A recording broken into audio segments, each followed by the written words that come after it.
Belgrade and Brussels have moved a step closer together.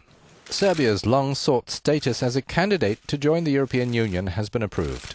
It is still a long way from getting in, probably not before the end of the decade, yet the move is seen as a satisfying reward for the efforts of reformist President Boris Tadic.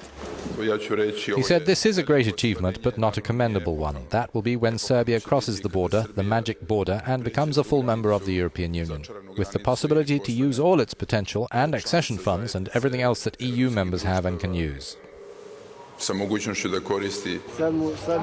sharpest stone in Serbia's shoe has been Kosovo. Belgrade's efforts here have paid off. In December, an agreement was reached with Pristina about border crossing points. Last week, Belgrade accepted another EU requirement to accept Kosovo at international meetings as any other nation, without necessarily recognizing Kosovo's self-declared independence. Another obstacle removed was Romania's objection to EU candidate status for Serbia, which had been on the grounds that a 30,000-strong Romanian minority in Serbia must have their rights guaranteed, with Brussels seeing that this is put into practice. Belgrade and Bucharest agreed. Serbia's cooperation in handing over war crimes indictees for trial at the Hague Tribunal also played in its favor, but there are many European standards which remain to be met, notably economic.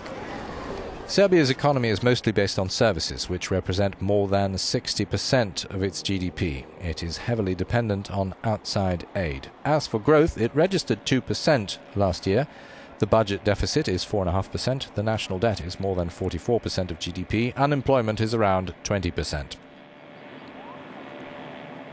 Actually, the EU, with its own economic angst, does not look as attractive to Serbs as it did in better times. They wonder why go to the trouble of meeting all sorts of difficult criteria. A recent poll found that fewer than half of Serbs want to become part of the EU now.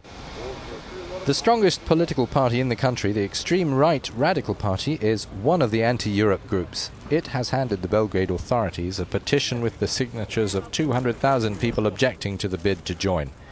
Tadic cited the party's strength, telling the EU that giving Serbia candidate status would undercut skeptics and lower the score that ultranationalists are expected to win in legislative elections coming up in May.